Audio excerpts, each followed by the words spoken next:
18º Encontro de Ceramistas de Paraty. Vamos continuar aqui com o mestre paratiense, Darcio Ramiro. Ele é o nosso mestre querido aqui, do mais querido.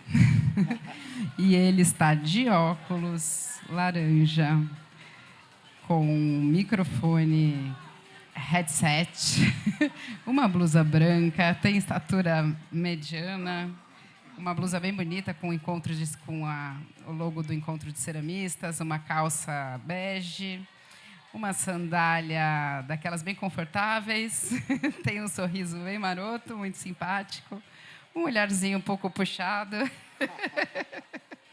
e um cabelo mais para liso. Eu sou a Maria Morena e estou como, Cizinho? Pode falar aí mesmo. Até esqueço que estou com isso aqui. Boa tarde a todos, né? É um prazer novamente retornar aqui ao palco do 18º Encontro de Ceramista em Paraty. E esse é um momento da descrição. A descrição, né? Que é para as pessoas deficientes. E saber, então, eu vou descrever que eu estou diante de uma linda mulher, chamada Morena, né? Que tem um pixezinho no seu nariz, um cabelo assim muito bem avançado, arrojado, né? Que circula na sua face de uma forma muito bonita, até, vamos dizer, escultural. Ela veste uma camisa branca do nosso encontro de ceramista em Paraty, também com uma saia azul, uma sandália bem tranquila, bem harmoniosa, com o conjunto que ela está usando, com um colar preto muito bonito, com pulseira, né? Então, é uma mulher completa. É de uma beleza, assim, fantástica. Então, essa é a nossa descrição de palco, tá bom? Assim, você me deixa muito tímida para a gente começar a nossa conversa. Bom. Então... Peraí, eu vou fazer uma ela vai fazer uma apresentação. Bom, só para a gente atualizar aqui a nossa programação, às 7 horas, convidamos vocês para a palestra sobre a cerâmica como patrimônio, com Felipe Graciano, do Sesc Paraty, e o arqueólogo Mário Polo. Bom, ao longo da tarde, mais uma vez convidamos vocês para visitarem o bazar com os artistas de várias regiões e também para vocês aproveitarem a programação da Livraria das Marés, que vai acontecer hoje às 6 horas, com a escultura ao vivo de Fernando Poletti, e amanhã uma roda de conversa cerâmica em rede, sempre às 18. E também não deixe de conhecer a nossa exposição que está ali no IAP, logo aqui atrás, do lado da Igreja da Santa Rita, que é o Instituto Histórico e Artístico de Paraty, com a nossa produção de ceramistas de Paraty. A exposição está bem bonita, vale conferir. Bom, nossos agradecimentos no 18º Encontro de Ceramistas de Paraty é realizado pelo Instituto Arte 4, com patrocínio da Carbox, por meio da Lei Estadual de Incentivo à Cultura do Governo do Estado do Rio de Janeiro e da Secretaria de Estado de Cultura e Economia Criativa do Rio de Janeiro. Bom, falar um pouquinho sobre o Cizinho, né, da Darcio Ramiro. Um dos grandes nomes da cerâmica no mundo, é nascido aqui em Paraty e tem um trabalho profundamente conectado à terra, à memória e às tradições. Ele é o criador deste encontro. Aproveitem esse momento de troca com o nosso mestre. Então, convidamos a todos que queiram se aproximar para acompanhar ao vivo o seu processo criativo e conhecer um pouquinho mais da sua trajetória. Muito obrigado. Muito obrigado a todos, mais uma vez. Estar aqui com vocês é uma honra, é um prazer muito grande, porque, como eu falei na parte da manhã, eu tenho um caminho com a cerâmica, um período com a cerâmica na minha vida de uma importância muito grande. Eu acho que é uma das maiores importâncias que a gente vive nesse planeta, esse tempo todo, a gente precisa trabalhar. Nós estamos dentro de um sistema de trabalho que exige da gente todos os dias que a gente aprenda, que a gente participe. E é assim que eu descobri a cerâmica e participo todos os dias. Eu tenho meu ateliê, trabalho de segunda a domingo, e não, incansavelmente não, porque é um trabalho tranquilo, é um trabalho de paixão, é um trabalho de amor, né? Em busca de resultados. E sou muito feliz nesses 50 anos que estou passando. O ano passado eu lancei o meu livro de 50 anos, que também eu tenho um orgulho de deixar esse legado para a minha cidade e também para a história da cerâmica do Brasil. Então eu estou com um livro meu ali que chama Dalci Ramiro, Ceramista de Paraty, que esse livro ele foi realizado com uma ajuda de um grande amigo e também colecionador de arte, meu cliente, que comprou o meu trabalho, e nós fizemos uma parceria. Esse amigo chama-se Gustavo Piqueira. Gustavo Piqueira é um dos grandes designers hoje de São Paulo, premiadíssimo no fazer livro. Ele é um artista, o trabalho dele não é um livro, vamos dizer, técnico, assim, é um trabalho sempre muito fora desse parâmetro profissional e sempre colocando com muita criatividade, e foi assim que foi feito o livro. Eu fui com esse conhecimento desse grande mestre chamado Gustavo Piqueira. Então o meu livro está ali, né? Porque quando um músico anuncia, meu CD está ali, então meu livro está ali. E aí, então agora é o seguinte, eu na parte da manhã construí essa obra, né, em bloco, que é um processo técnico de construção que te dá a possibilidade de manter uma obra em pé, porque ela está rígida, ela está em bloco, né? Mas nós, ceramistas, sabemos que não vamos ter essa leitura de colocar essa peça no forno dessa forma. Até podemos, mas corremos um risco muito grande de que ela estoure, né? Porque possa ter bolha de ar interna, que não mostra aqui para nós agora, mas no forno ela vai mostrar, né? Mas não quero dizer que também não possa ser colocar no forno compacto, porque o tijolo ele é compacto e ele também é queimado e resiste a tudo isso. Então, o que eu vou explicar para vocês é esse processo cerâmico que é de ocagem, né? De ocar a peça, que eu tenho de deixar a peça numa espessura mais ou menos assim, interna, em toda ela, né? E, logicamente, eu vou começar de cima e para baixo, não posso começar tirando esse volume interno de baixo, para que a parte de baixo resista o peso que está aqui. Eu, inicialmente, como vou trabalhar na parte de cima, eu faço isso, né? Eu corto a cabeça. Retiro a cabeça, então eu tenho a cabeça compacta e vou ocar a cabeça.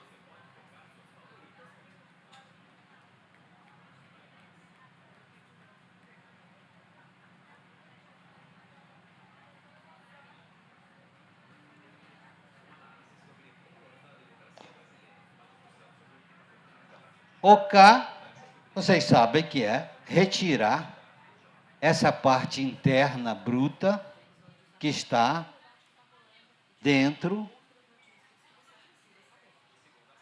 da cabeça. Com a ocagem, logicamente, também a cerâmica vai ficar mais leve, né? A cerâmica, ela é pesada porque ela tem muita umidade. Depois ela vai secando, vai perdendo essa umidade, que é o peso dela, ela vai mantendo-se mais leve. Depois que ela vai no forno, que a gente retira toda essa umidade dela, funde os minerais que contém a nossa massa cerâmica, ela fica bem mais leve ainda. Então isso é importante também. na cerâmica, né?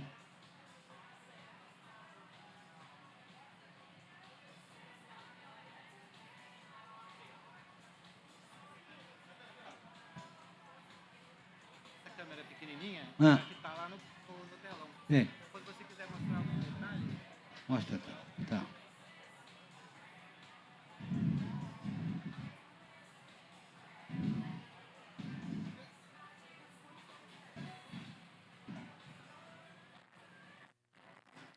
Então, eu estou tirando aqui dentro e estou vendo que está ficando mais leve, lógico, né? Que eu estou tirando essa matéria ali de dentro.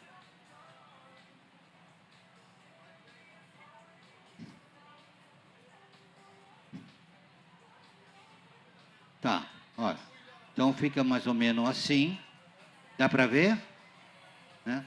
Toda a ocadinha aqui dentro. Vou botar um pouco mais de massa aqui para dar uma resistência. Tá.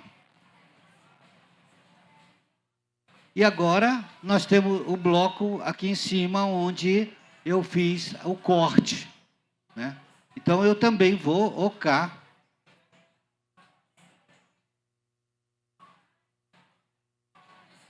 aonde estava que eu fiz o corte que vai unir ali no outro.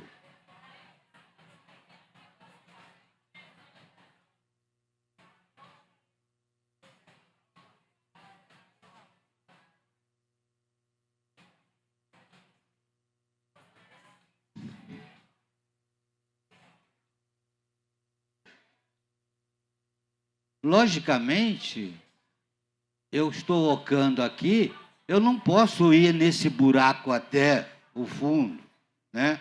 Então, eu estou ocando até uma parte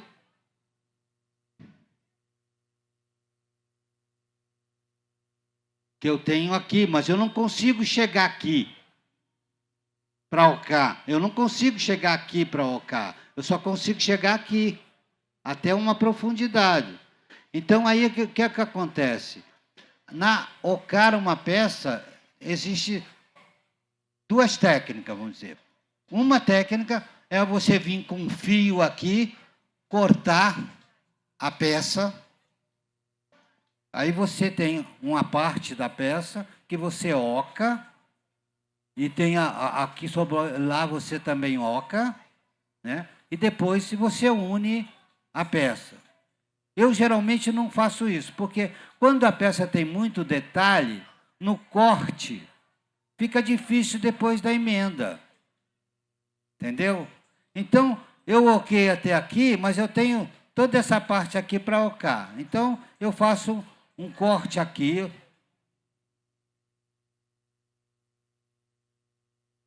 Ó. E aqui eu vou ocar.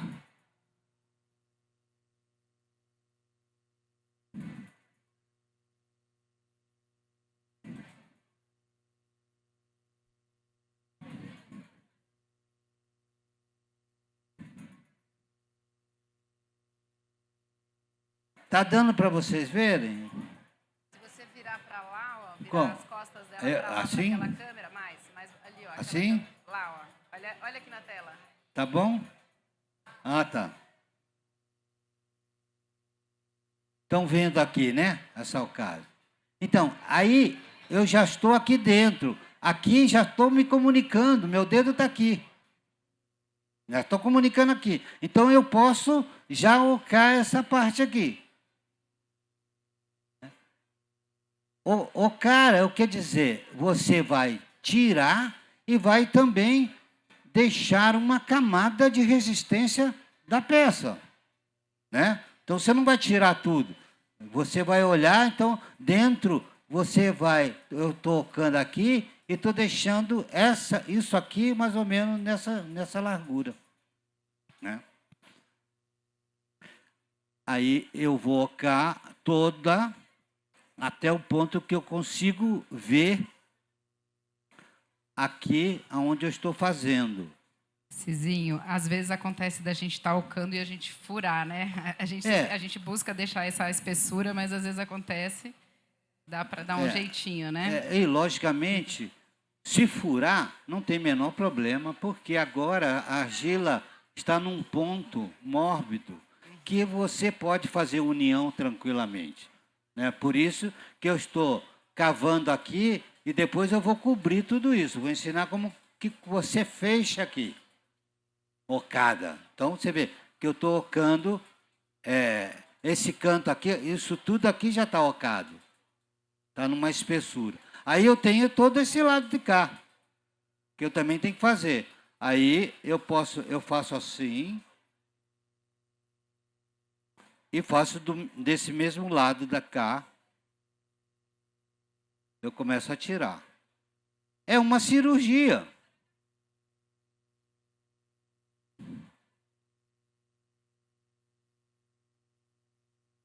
Que vou retirar daqui também.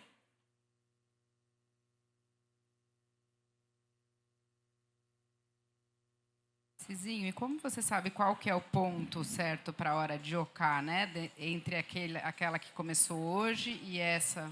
Olha, o ponto que é bom, por exemplo, esse ponto aqui que eu estou fazendo, você vê que eu estou com a massa de dentro, a massa de fora está mais seca.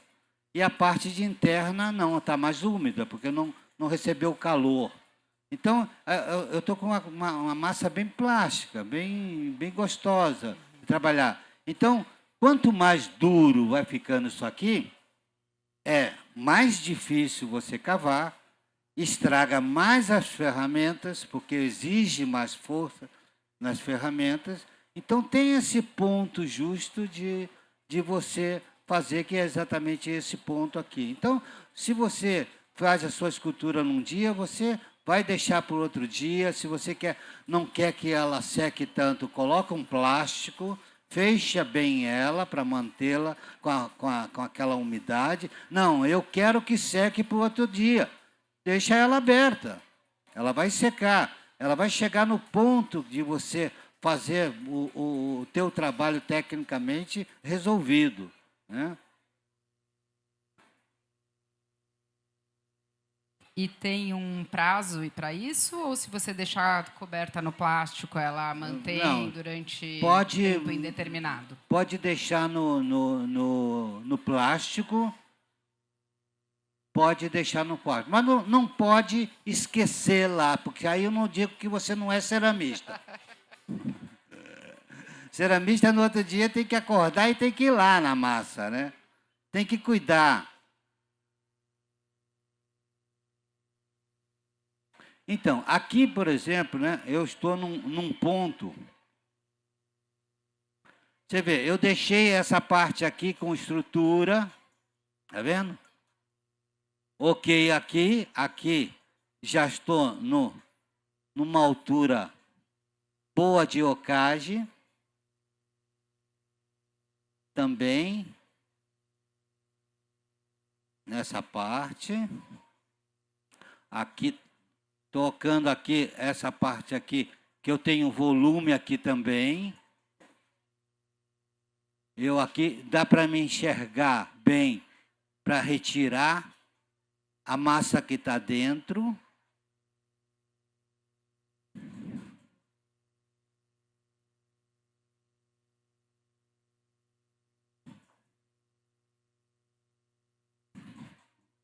Aí, eu tenho aqui, por exemplo, esse volume aqui desse outro corpo, né?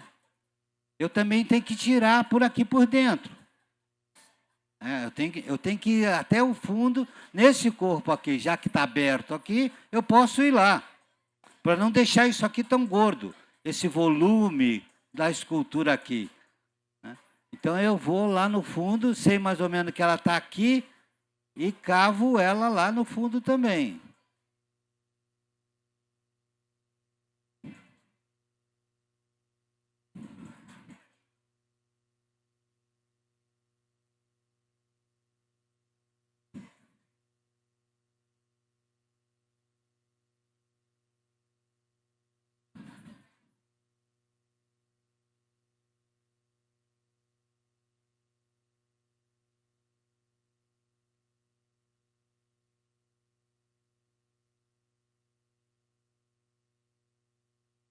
Ó. Tá bem. Então, eu tenho já a minha peça ocada até aqui assim. Isso tudo aqui está oco. Esse peito aqui, eu tenho que tirar mais massa dele também. Aqui eu estou vendo completamente, olhando tudo lá dentro, para fazer o volume onde eu quero, no seio.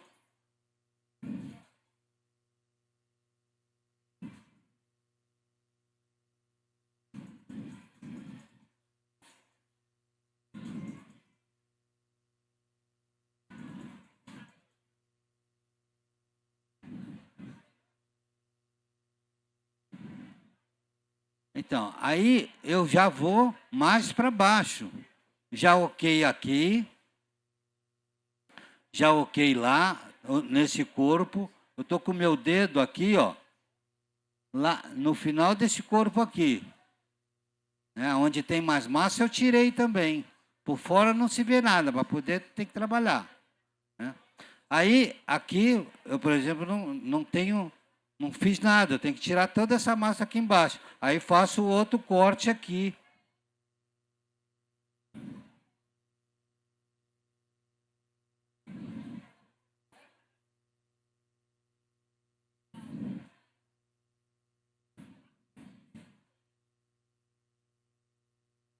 E assim a gente vai descendo e vai ocando.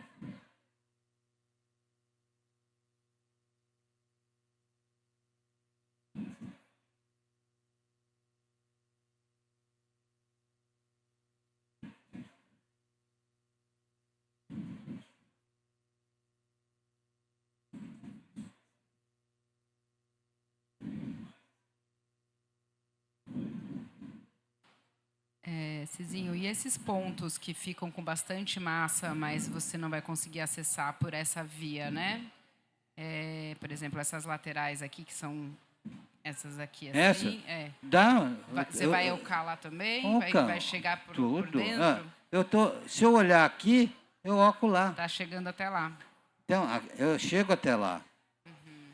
Se eu não chegar até lá, se eu tiver dificuldade, eu faço isso.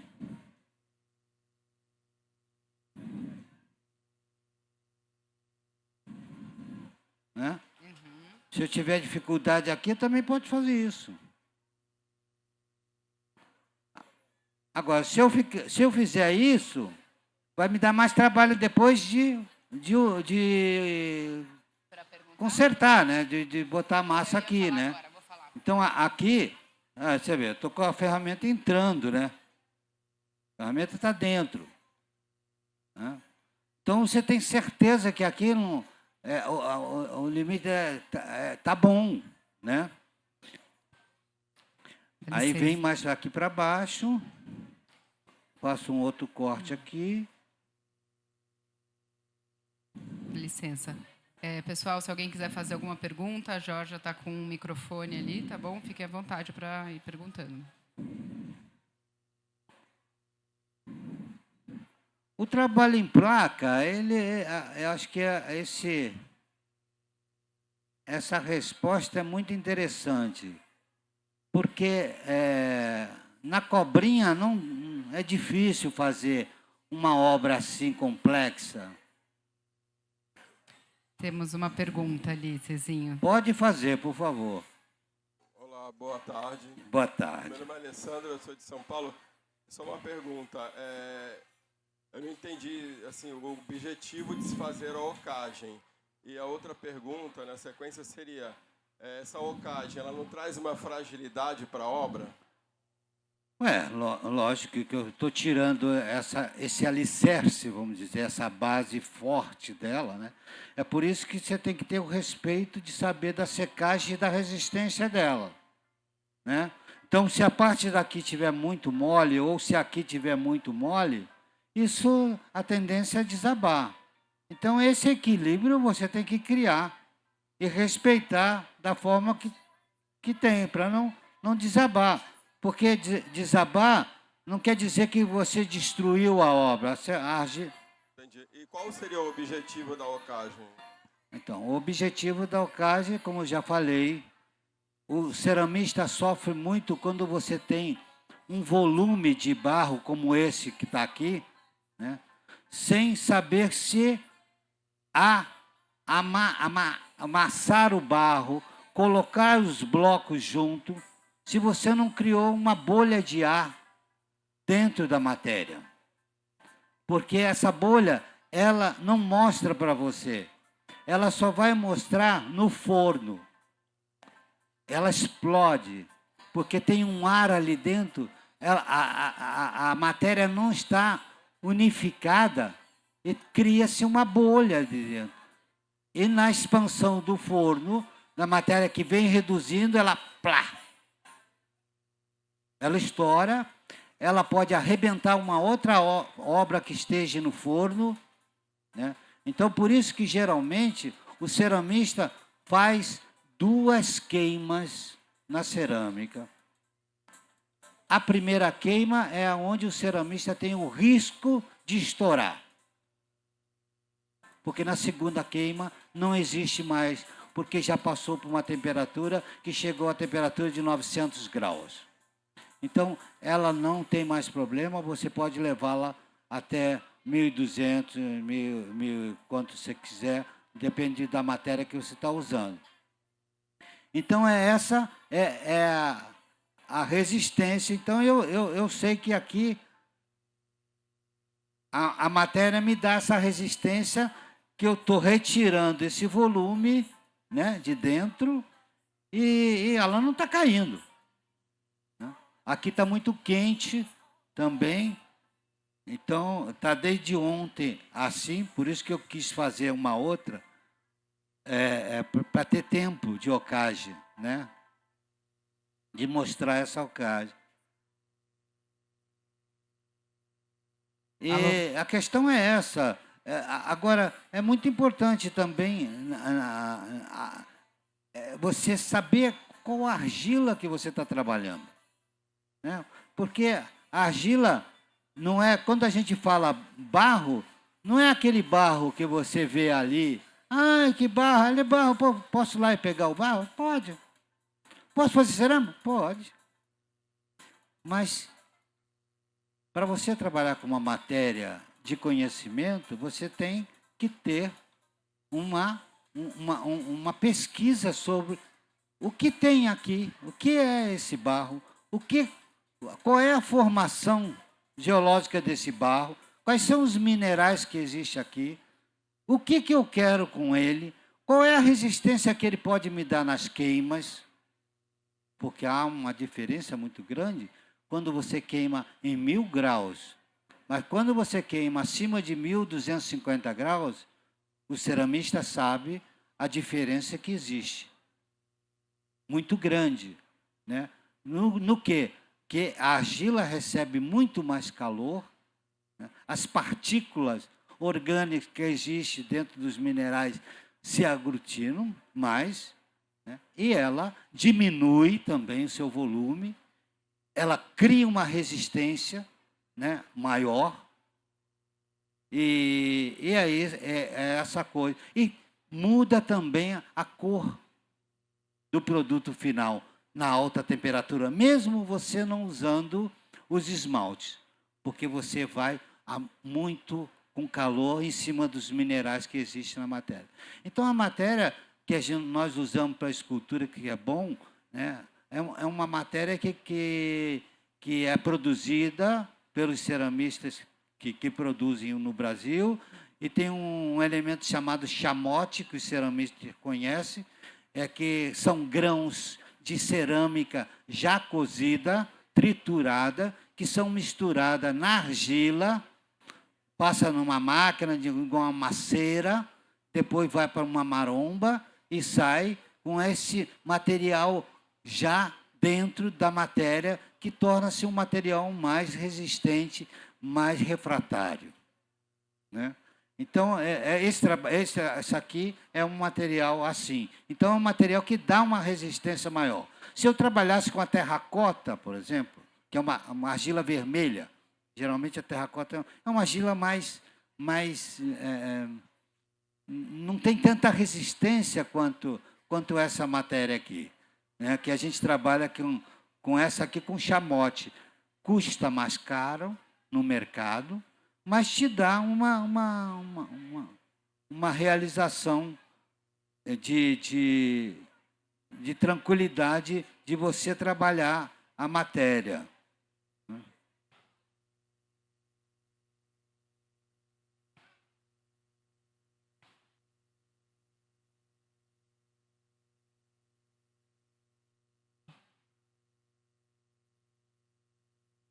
Essa coluna que está também ali no meio também está ajudando a dar essa estrutura, né? Exatamente. Então, eu não fiz um buraco inteiro, né? Você vê que tem...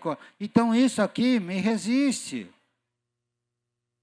Me dá possibilidade de ocar interno, mas uma paredezinha aqui que me resiste, né? Uma parede aqui também está me resistindo, essa base, para não estar solta, para isso não cair. Outra coisa, o tamanho da obra é simples, mas é importante. Se eu colocar isso aqui, eu tenho que saber a dimensão do seu forno. O que você vai colocar dentro do seu forno? Você não pode fazer uma peça grande que não cabe no seu forno. Então, eu sempre faço, quando faço assim, uma peça alta, eu faço no limite do meu forno, que é esse limite aqui, de 67 centímetros. Eu tenho um forno elétrico, eu vou queimar aqui no forno elétrico, tem 67 centímetros. Agora, depois que isso vai secar, quando eu for levar para o forno, não tenho mais 67, eu devo ter aqui uns 60. Porque isso diminui o volume, né? Vai secando, vai diminuindo o volume. Então, eu tenho certeza absoluta que ela vai entrar no meu forno, né?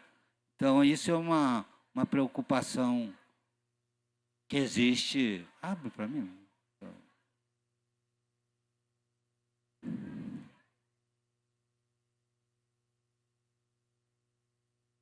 Obrigado.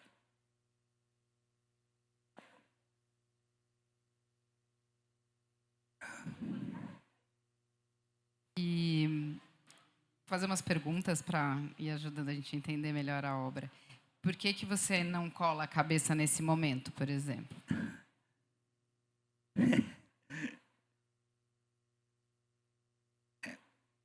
Você quer que eu cole? Não, eu posso colar a cabeça na hora que eu acabei, né? Quando eu acabei aqui e fiz o primeiro buraco aqui, eu já posso colar a cabeça assim. Então, vamos colar a cabeça. Logicamente, todo ceramista sabe que para você fazer a colagem, você tem que usar cola. E a cola é esse elemento nosso chamado barbotina, que é um mingau de barro, desse próprio barro, que você passa e arranha assim, com essa ferramenta magnífica que vocês conhecem, né? Que é um garfo da minha casa. E aqui também a mesma coisa. Molha com essa gominha aqui, que é considerada a gominha mágica, que vai ajudar a colar. Esses ranhos que eu estou fazendo aqui é para, na hora que eu colocar na peça e fixar, uma matéria entra na outra. Tem esses ranhos. É a mesma coisa que você colocar um azulejo na parede. Você não faz aqueles ranhos com a massa que adere, ele gruda, ajuda a grudar, porque é plano. Se eu cortar aqui é plano, então ele tem mais dificuldade de colagem, né? Então, aí, aqui eu coloco no lugar, ajeito, para saber aonde eu quero o rosto, como quero, né? Eu posso colocar o rosto aqui virado assim. Se eu quiser, eu posso colocar de acordo com como eu queira na minha escultura.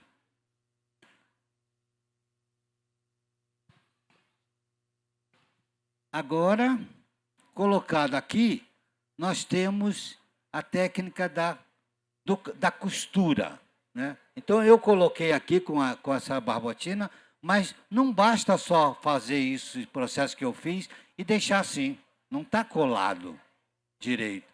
O colar é, nesse mesmo lugar que eu fiz esse corte, eu vou entrar uma matéria na outra.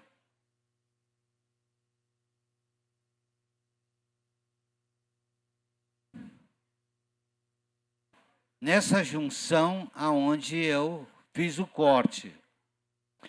Depois eu vou emendar.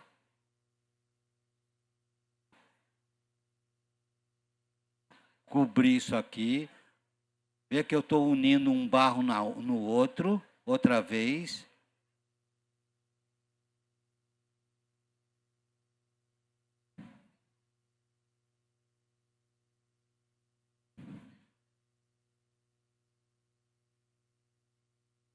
E daqui deu para ver, né, que na hora que você colocou a cabeça, você garantiu que essa parte que está vocada da cabeça integrasse com o corpo, né? Porque às vezes corre a chance da gente fazer e tampar, e aí vai virar uma bolha na cabeça, né? Exatamente. Aqui eu vi que você deu uma então, limpadinha. Aqui eu sei que eu estou com um buraco aberto aqui embaixo, né?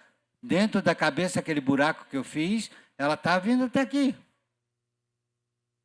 Tem que vazar, tem que estar livre esse canal. Porque se você fecha aqui, isso aqui vai ser uma bolha de ar.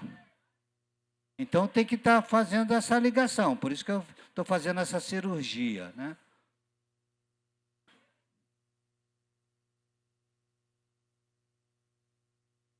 Então, aí aqui a gente nós colamos pode botar um pouquinho mais de argila para resistir mais. Fazer boa união.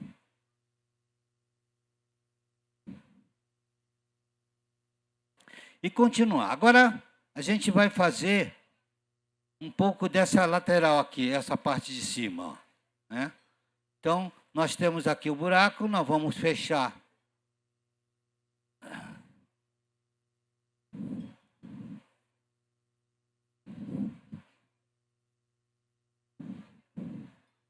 Você vê, eu estou tocando tudo isso, tudo isso está desse tamanho já, né? E agora eu posso fechar. Fechar sempre barbotina, ranha.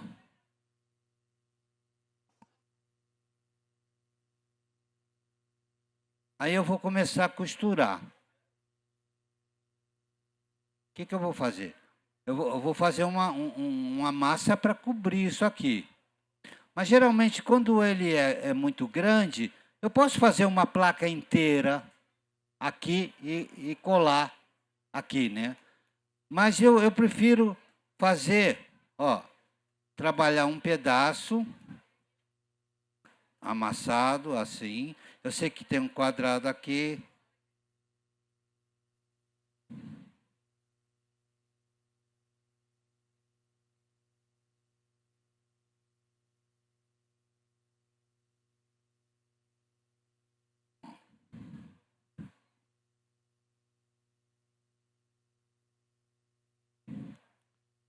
Aí eu vou colocar a metade aqui, bem prensadinho, ó. Vai entrar bem prensadinho aqui, ó. Vou apertar. Aqui nós vamos fazer a costura. Tem um palitinho de Jorge, um palitinho de... Por favor. Então, aí aqui a costura é a mesma, né? Ó. Tentando botar essa massa na outra massa. Botou. Aí vamos fechar por fora. Tudo.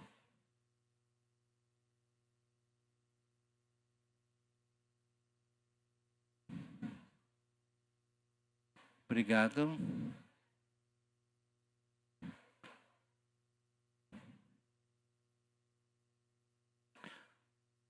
Aí você vê que eu estou fechando. Mas eu não fechei tudo, porque aqui dentro, eu tenho ainda a condição de botar meu dedo e unir por dentro. Porque se eu coloco uma inteira aqui, eu não tenho como unir. Aqui eu posso saber que eu estou unindo uma matéria na outra interna, que também é importante. Porque quando você deixa um vácuo dentro, que não é bem unido, ele tem a tendência de abrir. Então, você faz a união aqui com o seu dedinho, você sente que você está fazendo a união interna também, que você deixou um espaço aqui, e agora a gente vai fazer o outro pedaço. Vamos fazer a mesma coisa. Vamos fazer procurando uma espessura que você acha que está bom para cá, igual. Então, essa espessura é grande, esse pedaço. Então, vamos cortar ele.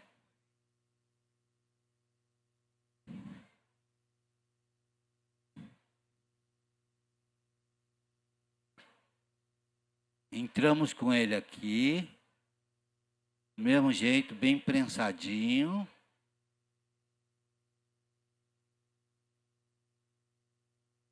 Aqui, unindo toda essa parte.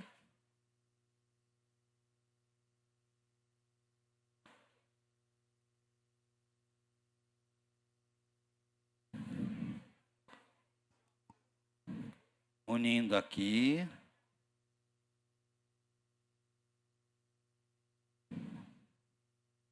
Cizinho, temos mais uma pergunta aqui, tá? Da plateia.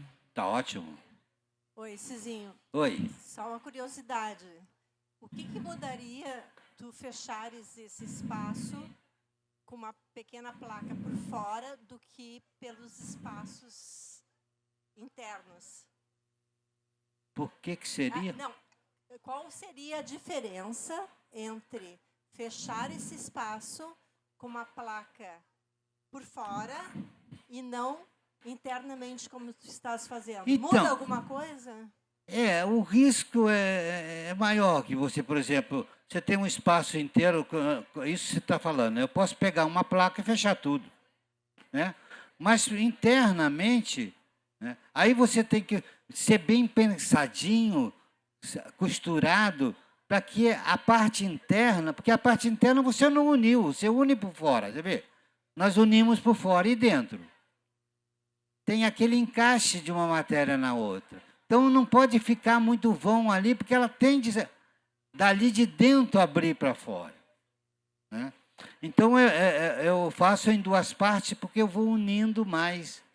Vou sentindo com a minha mão, né, essa união. E me garante um pouco mais na minha queima, né?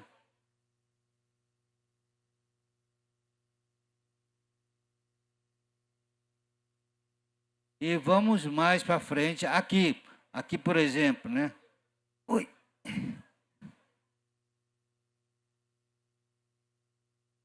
Que eu fiz aquele buraco aqui, vamos lá, tampar o buraco, né?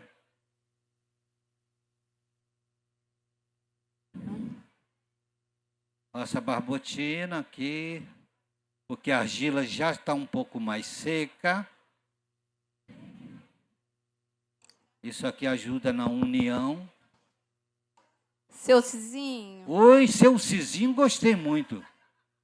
Ô, seu Cizinho, adorei seu Cizinho. Ah, que bom. Essa placa, quando o senhor fez o buraquinho, eu posso chanfrar e guardar, né? E depois só vir... É muito... tá. Pode. Você pode guardar o tampão que você tirou. E daí, chanfrado, ele tem uma aderência boa, não tem? Pode. Então tá. Pode você, com esse sentido, retirar direitinho, né, o tampão, que você vai encaixar depois o tampão no lugar, né? Já está pronto esse tampão. Sim. Pode guardar. Mas eu geralmente não faço isso, não. Eu faço... Eu faço uma outra, né? E coloca no lugar, né? Ah, ok. Obrigada. Nada. Mas geralmente é feito tirando o tampão, né? Também é feito assim. Aqui eu faço uma bolinha, que também vai para dentro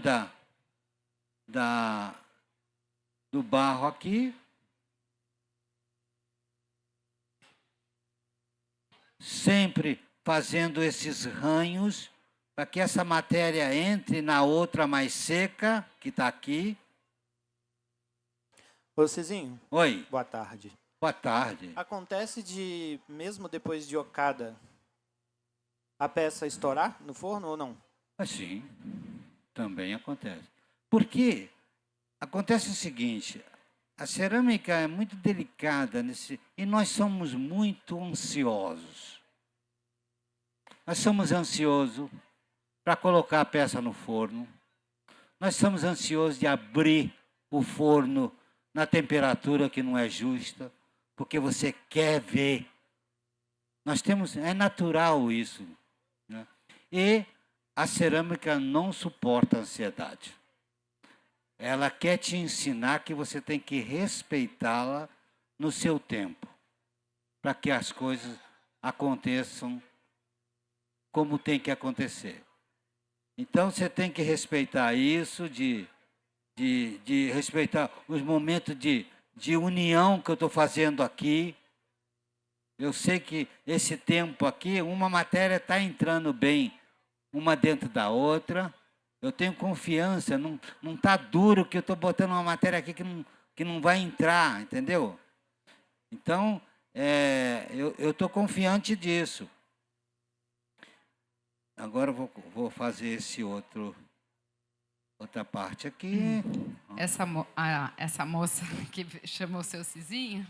Oi, seu Cizinho. Sobre a pergunta que ela fez, né? Quando a gente... imagino que quando depende um pouco do ponto que a peça tá, se você quer manter mais fiel possível a imagem, a forma, você recorta mais e guarda, né? Quando você está fazendo assim, você já está mexendo um pouco mais na forma que estava anteriormente, não é isso? É lógico. Lógico que é assim.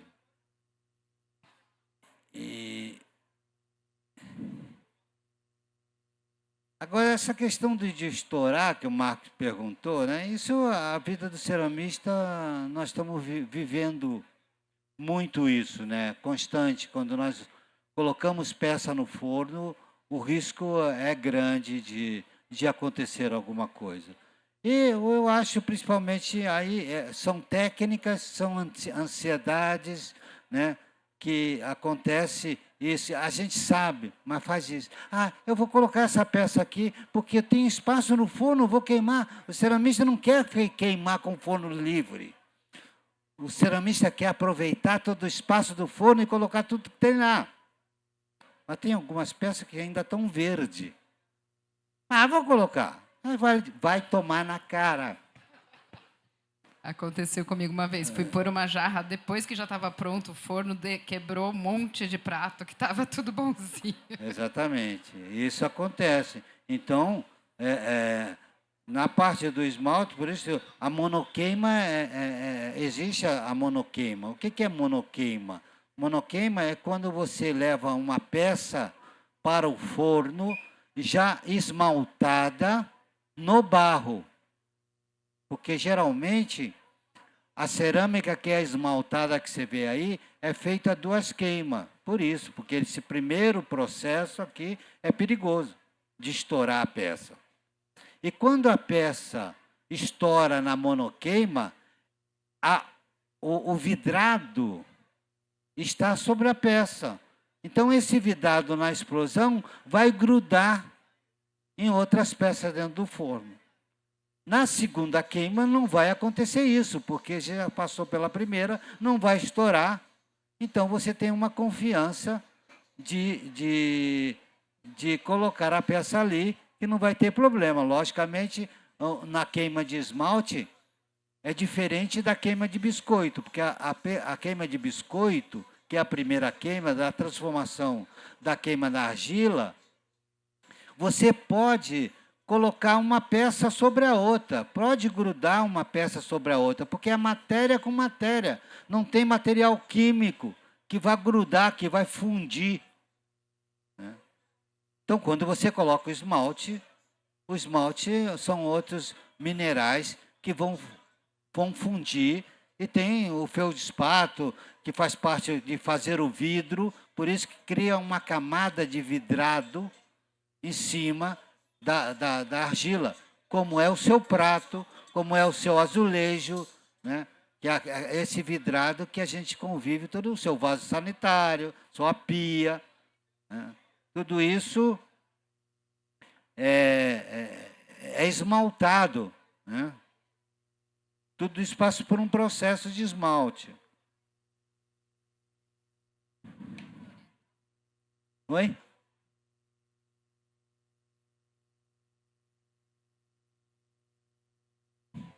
Ah, é?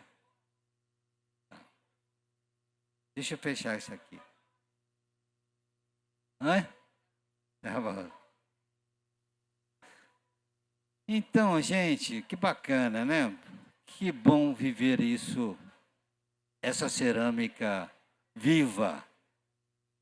E bom também estar dentro desse cenário de Paraty, né? Paraty é uma beleza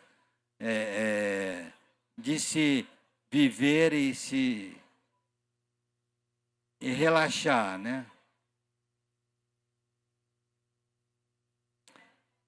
Eu continuo na minha emenda aqui.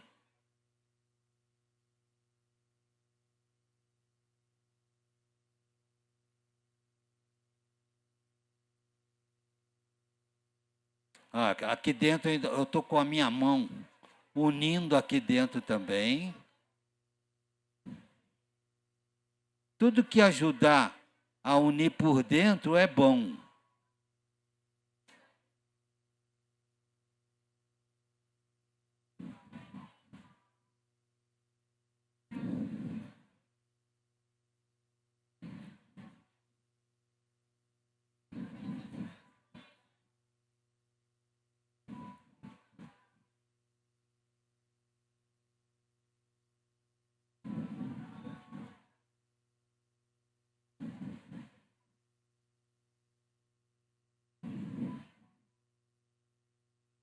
Então, gente, esse é o processo, né, que você tem que levar. Você vê que eu estou ocando já, mais ou menos, eu estou na metade da peça, não interferir nada onde eu tenho volumes. Vou deixar o volume para fazer o acabamento, né? E agora, depois que eu vou até o final, ocando, né, que ela já está bem mais firme, tampada aqui, eu posso também, com cuidado, num travesseiro, numa espuma, jogá-la, deitar um pouco e ocar embaixo. Mas eu já estou ocado até aqui. A peça está mais leve, está mais firme já, né? Aí eu posso deitá-la um pouco, aí eu oco embaixo, faço um buraco embaixo, aí eu tenho a peça toda ocada. Depois que eu fiz todo esse processo de ocagem, agora tá tudo seguro para mim e tal, eu vou olhar, agora é refinar a obra, porque a obra ainda está bruta. Né? Refinar a obra é você ir buscando os ângulos, né? Melhorar a face, trabalhar a face, aí você fica trabalhando aqui, por exemplo, o rosto, você quer fazer o melhor rosto possível, né? Você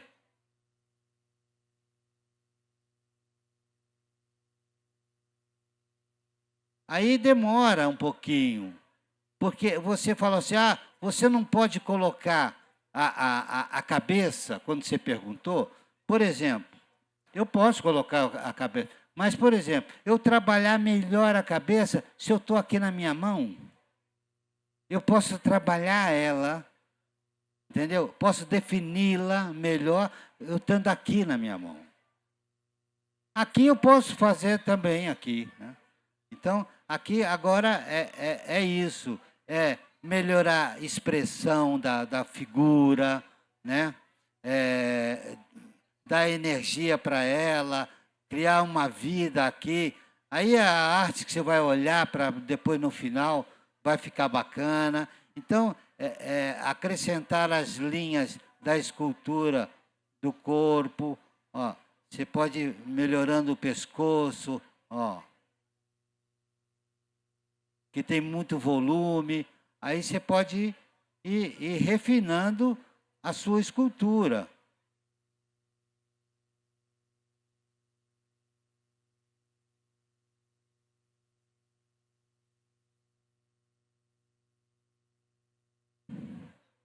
Por exemplo, essa linha aqui.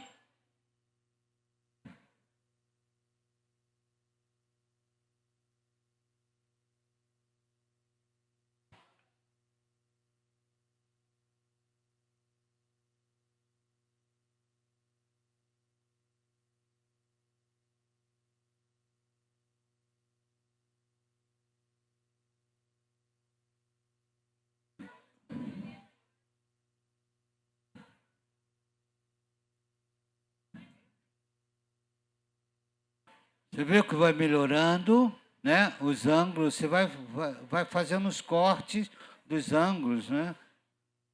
Vai refinando a obra, né? E está num ponto tão gostoso de você esculpir, né? Agora você tem que esculpir aquilo que você fez como forma.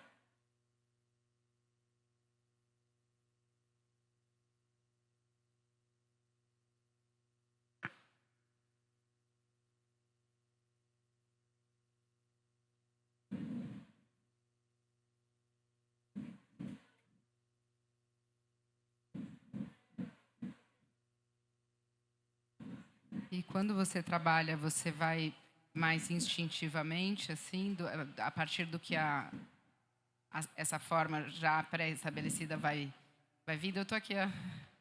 Eu, Cici. Ah, tá. Sim, fala. Fala. Eu. Onde está? Eu.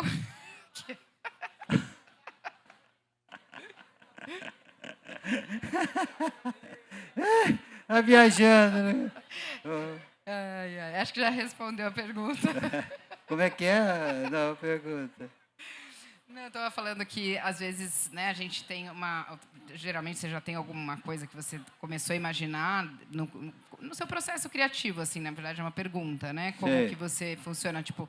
Ali, eu vi aquele ângulo, um ângulo mais triangular, vou em busca dele, ou se você já, na sua cabeça, já fez um desenho anterior, como que você trabalha normalmente? Então, eu não faço desenho, né? Eu não tenho essa prática de desenhar, que ele está ali desenhando, eu vou fazer isso, né? E eu, dentro do meu estilo, eu criei diversas linhas de trabalho, né, do que vou fazer. Por exemplo, esse trabalho aqui, essa coisa do claro, escuro, alto e baixo relevo, isso vem da pegada do cubismo. O cubismo te dá esse movimento, né, de baixo e de alto relevo, de baixo relevo. Você vê o braço de uma forma, a mão que forma um braço, mas não tem o braço inteiro, né? Ele tem, mas tem o braço, está colocado ali. Então, essa expressão do transformismo, de transformar o corpo, que Picasso usou muito essa forma, né? Porque Picasso viveu no início do século XX. O início do século XX para a arte foi um momento muito importante de transformação na arte, na humanidade, porque foi quebrar, né, um pouco da academia que vinha a arte recebendo, né? Era uma arte que vinha da academia, que era excelente, até a gente chegar a Michelangelo. fazer uma escultura numa pedra, num bloco, uma escultura de 5 metros, né, que hoje é um legado para a humanidade fantástica. E, então, isso é esse caminho que a gente percorre, né?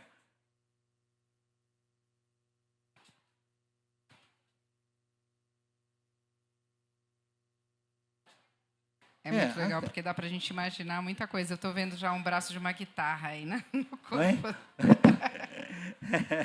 Pode ser. Então, tudo isso aí vai trabalhando o detalhe. Ou a mão, por exemplo. Aqui está bruto, mas você tem que ir trabalhando os dedos, dando movimento, né?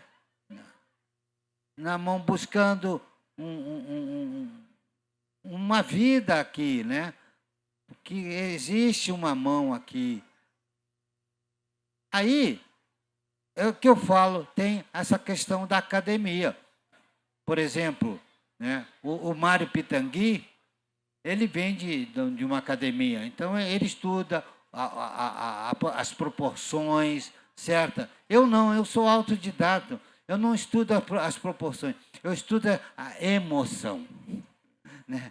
O fazer e me representar, o meu equilíbrio, né? A minha forma de expressão, não, tá bom, não tá bom, estou emocionado, não, vale a pena assinar, né? Então, eu tenho que chegar a esse equilíbrio formal na minha escultura. Temos mais uma pergunta. Pois não. Eu gostaria de saber se, em cima dessas emoções que você aplica sobre a obra, se tem uma assinatura, algo que identifique que essa obra é tua. Entendeu? Assim, da pessoa olhar e falar, não, essa obra é do Cizinho. Tem alguma característica na obra que identifique você como artista? Não? Tem. Eu tenho vários, dentro do que eu desenvolvo, eu tenho vários estilos, né? E que são únicos. Né? Que são únicos. Esse é um estilo, né, que eu não posso falar que seria um cubismo latino, né? Porque não existe isso. O cubismo é uma expressão, né? O cubismo, eu acho que o cubismo mais forte nosso na humanidade são as esculturas africanas. As esculturas africanas são esculturas cubistas. Picasso foi lá buscar essa identidade, né? Porque lá já havia aquelas esculturas negras de corpos alongados, não tinha nada da academia, da magia que existia. Então, isso ajudou a Picasso a transformar também, porque Picasso pegava um quadro dos grandes artistas que pintavam, aqueles casal com uma roupa bonita, sentado no jardim, fazendo um piquenique. Picasso desenhava aquilo também, mas quebrava tudo. Colocava um jeito de... Mas era aquela cena, né? Que é essa atitude do século XX com o artista, né? Outra coisa também que evoluiu muito, até chegar na nossa contemporaneidade da arte, que é o ser humano sempre buscou os nossos elementos existentes de época. Por isso que madeira, pedra, tudo isso foi feito muitas coisas, muitos artistas passaram por esse caminho nesse material, na argila, na pedra. Então, hoje, a arte contemporânea já não quer, para ele não fazer esse velho, vamos dizer assim, para o novo contemporâneo, ele não quer mais matéria. Então, por exemplo, o vídeo é um material novo. O vídeo é uma máquina. Mas é uma máquina que nós, humanos, não desenvolvemos a parte artística própria daquela máquina que pode nos dar. Então, tem poucos artistas fazendo isso. E quando desenvolve uma só coisa, não tem mais a matéria. Tem pensamento, tem ideia, tem motivos, né? Então, você chega a uma exposição de arte contemporânea, você pode sair da exposição sem um conteúdo. Você não sabe o conteúdo. Porque não tem mais isso aqui. Tem. Eu sei que tem, que existe. Mas não é isso aqui mais. Essa é a contemporaneidade. Que não são todos os artistas que vão deixar, mas nós estamos registrando, sim, essa fase contemporânea e que vão ter artistas que vão deixar legados, que estão fazendo, que vão deixar legados, que vão realmente marcar essa contemporaneidade nossa de passagem da arte no mundo, né? Como outros artistas deixaram para nós, né? Um registro. Então, tudo isso está acontecendo na nossa arte. E aí, com mais pergunta? Como é que vocês estão gostando? Então, dando então, a continuidade aqui é ocar tudo. Por exemplo, se eu parar agora, eu tenho que botar um plástico e fechar bem ela aqui, né? Para ela manter essa temperatura, para ficar gostoso para mim ocar depois. Então, eu tenho essa liberdade de... Agora, se eu deixar aqui e for aí conversar, daqui umas 2, 3 horas, já está bem mais seca. Né? Aí já passa um pouco do ponto mórbido de trabalhar, né? Então você tem que ficar de olho, tem que olhar, né? Tem que viver isso aqui. Eu ainda depois, que ocar, fechar isso aqui, eu ainda posso trabalhar alguns volumes aqui, alguns detalhes, posso aplicar. Por exemplo, como eu fiz isso aqui, né, esse volume, eu também posso vir aqui e fazer um volume de detalhe, de desenho, não deixar simplesmente essa parede, né, simples. Você pode criar um desenho aqui.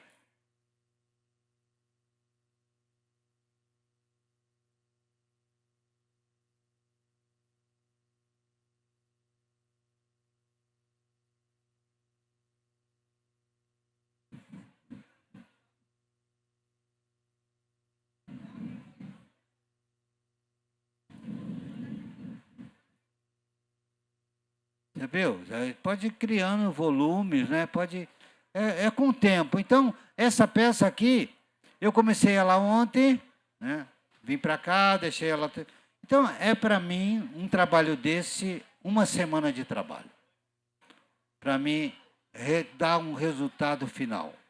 Nela, é uma semana trabalhando, 3 horas na parte da manhã, 2 horas, 3 horas na parte da tarde, eu vou olhando...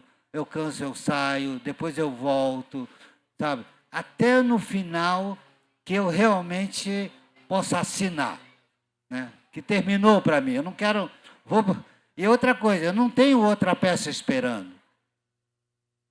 Eu não consigo fazer isso. 2 peças para sair daqui e lá na outra peça. Não, eu boto toda a energia aqui. Até o final. Legal. Né? Então, eu acho que isso, eu concentro tudo, esse nascimento e essa forma de existir, né? Porque eu sei que todo esse tempo que eu passei com ela, que eu fiquei aqui buscando as formas, refinando, esse potencial está guardado dentro da matéria. Eu consigo colocar essa emoção, toda essa coisa, dentro da matéria. E quando uma outra pessoa vê isso, é único. É único. Então, pode vir aqui qualquer pessoa do mundo inteiro, vai olhar meu trabalho, se gostar e vai querer comprar.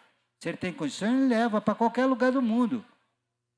Porque ele não vai encontrar no mundo uma obra como aquela. Essa é a arte. Esse que tem esse valor, né? Por que a arte? Né? Porque é essa energia do artista, é essa pesquisa do artista, é esse registro do artista, né? Então, é isso que ele quer conviver na sua vida, na sua casa, né? E outra coisa, a escultura não é como um quadro. Então, a escultura não é para qualquer um comprar a escultura. Porque, geralmente, você escuta da nossa sociedade, ah, não, se eu comprar isso aqui, o gato meu vai quebrar. O meu gato, que tem dentro de casa, vai passar lá e vai quebrar, vai derrubar. A minha empregada vai quebrar. Pô, pode quebrar a empregada. Pode o gato quebrar, como nós também quebramos. Eu posso dar uma tropeçada ali que me quebro. Então, nós somos quebráveis. Então, agora, a arte é uma coisa que guarda. Quando quebra, você chora. Né? Você chora porque sabe da importância daquela energia que está ali dentro. Né? E isso, eu tenho muito amor por isso. Por poder colocar a minha energia aqui, né, numa forma de trabalho e poder sobreviver desse trabalho. Eu, na realidade, sou um privilegiado em sentido do desenvolvimento do meu trabalho. Recebi, nesses meus 50 anos, diversos convites surpreendentes, né, internacionais, porque tenho um privilégio de viver numa cidade internacional. Paraty hoje tem uma visibilidade internacional. Chega gente aqui de todos os poderes, toda a cultura, né, que gosta de arte, não gosta de arte. Uma vez veio um empresário que veio fazer um projeto no Rio de Janeiro, através de uma ONG de Milão, chamado ACRA, Associação de Cooperação na África e na América Latina. Essa associação tinha um projeto numa favela no Rio de Janeiro. E um industrial de Milão, que tem uma indústria de confecção, trabalha para Valentino, para grande moda, né? E abraçou esse projeto lá em Milão e falou assim, eu vou doar 20 máquinas da minha fábrica para essa favela no Rio de Janeiro, para eles construir a sua fábrica de lingerie, de biquíni, de tecido, e mandou a ACRA, trouxe essas máquinas de costurar para o Brasil. Ele veio ensinar o povo da favela a mexer com as máquinas, que eram máquinas mais tecnológicas, né? Eles aprenderam, eles começaram a construir, começaram a vender, começaram a servir para a favela. E num período desse, ele veio a Paraty porque ele viu que Paraty era uma cidade bacana e ele queria conhecer. E ele veio em Paraty, eu não conhecia, ele veio no meu ateliê. Entrando no meu ateliê, ele gostou muito das minhas obras. E ele gostava muito de arte também. Ele falou assim, gostei muito do teu trabalho. Você não quer ir para a Itália? Eu falei, ir para a Itália? Como? Eu nunca tinha viajado para a Europa, eu tinha viajado aqui para a América. Não, eu gosto muito do seu trabalho, eu tenho condição, eu vou te levar lá para a Itália, vou te apresentar você algumas galerias que eu conheço, eu tenho um espaço enorme para você ficar lá em casa e vou te levar. Eu estou nesse projeto no Rio de Janeiro, eu vou voltar para a Itália, daqui a 6 meses você se organiza que eu volto para ver o projeto e te levo. Depois de 6 meses ele voltou com a passagem, veio aqui em Paraty, me pegou e me levou para Milão. Eu fiquei 6 meses na casa dele, me apresentou a várias galerias, a vários amigos, fiz obras públicas na região, trabalhei com a região, com workshop. Então, isso é um privilégio que você recebe como?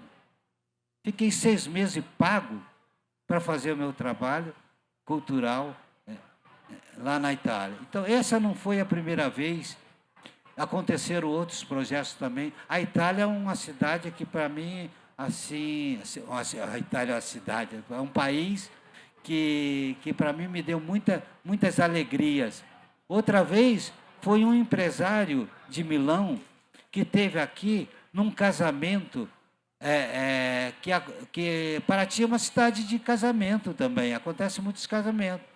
E veio casar uma menina brasileira que estava casando com um milanês, aqui em Paraty. E eles convidaram algumas pessoas da relação de Milão para vir no casamento em Paraty. E veio um empresário no meu ateliê, também gostou de uma obra que tinha 2,5 metros. Falou, eu quero essa obra aqui, mas eu moro em Milão, quero que você mande para vir lá no Milão. Falei, naquela época era difícil até o transporte, de fazer o transporte, que era difícil de arrumar uma empresa. Hoje tem mais facilidade de exportação, mas naquela época era muito difícil.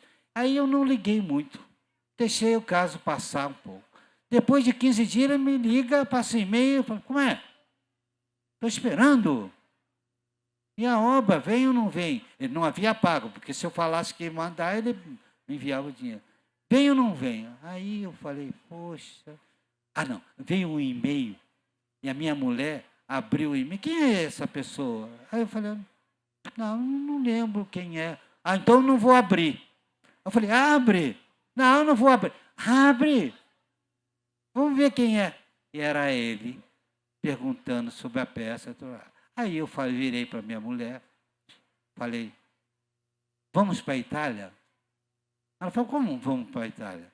Não, vamos responder para ele que eu tenho condições de fazer essa obra lá na Itália, perto da casa dele, que eu tenho amigo, ateliê, que eu conheço lá, que eu já fui várias vezes. Eu faço a obra para ele e a gente fica lá 1 mês, 2 meses, e vamos rodar um pouco a Itália. Aí ela passou um e-mail para ele, dizendo que a gente tinha essa condição. No outro dia ele me ligou, venha imediatamente.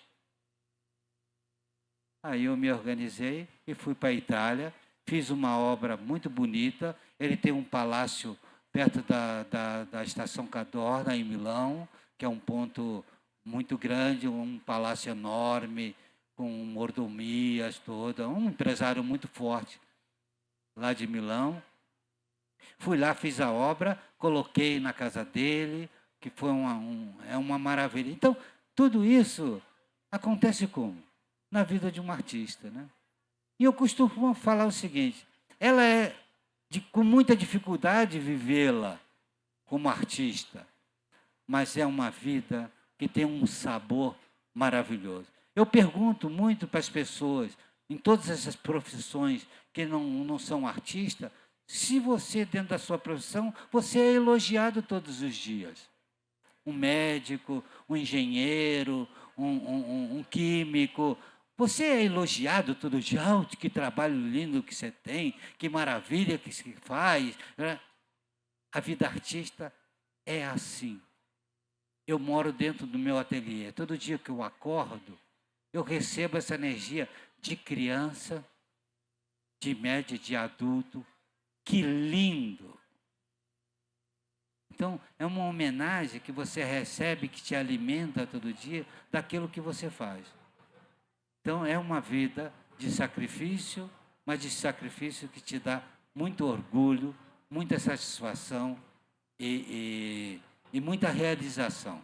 Eu sou muito feliz, né? Então, já tenho 50 anos, então eu sei muito bem o que eu passei, qual é a força desse trabalho que eu faço, né? O que me diferencia, né?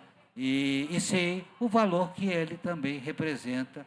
Não tenho medo de vender obras de 100 mil, de 200 mil, é quanto eu peço. Né? De 50 mil, vendo obras de 50 mil. Agora mesmo vou mandar 5 caixas para Roma, né? Obras nesses valores, 40 mil, e que e pagam.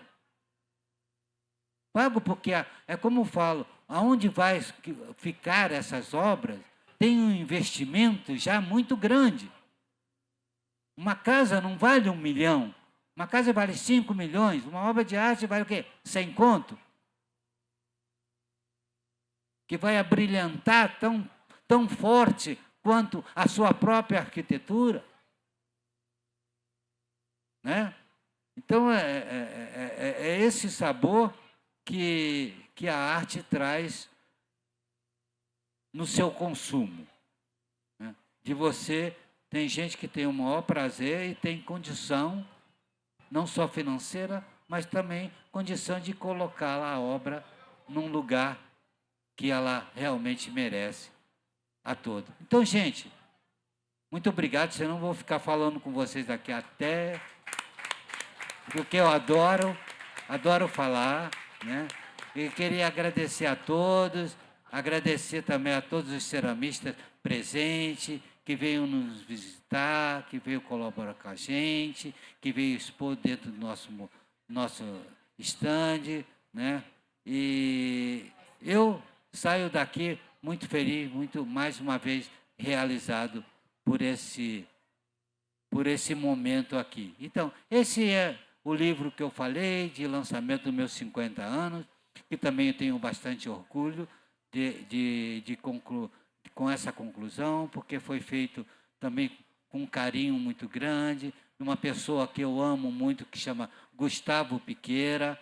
Então, é um livro... O Gustavo, como é uma pessoa muito famosa, ele é amigo do dono da Martins Fonte, que é a nossa maior distribuidora de livro do Brasil. Ele me perguntou, Cizinho, você quer que o seu livro seja distribuído em todos os lugares de pontos importantes de cultura do Brasil? Eu falei, eu quero.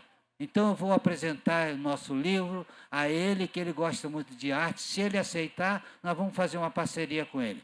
Ele aceitou imediatamente, então está sendo distribuído pela Martins Fonte. Já recebi notícia que esse livro está em Portugal, na livraria em Portugal, está no MIS em São Paulo, está nas grandes casas de São Paulo, né? Está na livraria de Paraty, está no meu ateliê e está comigo aqui agora.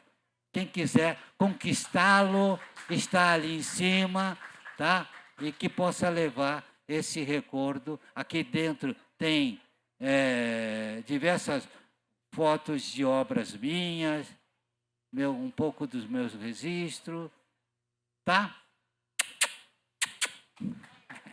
Muito obrigado, gente. Muito obrigado.